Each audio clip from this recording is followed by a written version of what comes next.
Paliliwanag ko kalaunan. Ngunit may iniwang commercial obligation na 10 billion. Yan ang epekto ng JO at cash advances.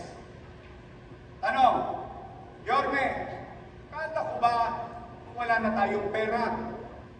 Paano mo ba nabayaran yung obligasyong iniwan sa iyo ng nakaraang administrasyon?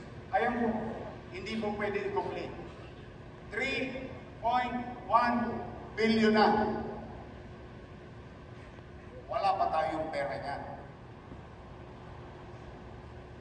Tanong, Yorme, nakabayad ka ba sa mga inutang mo sa bangko ng Land Bank at DBP?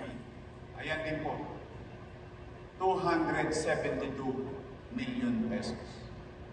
So which is which? Sino kaya ang tapat at totoo?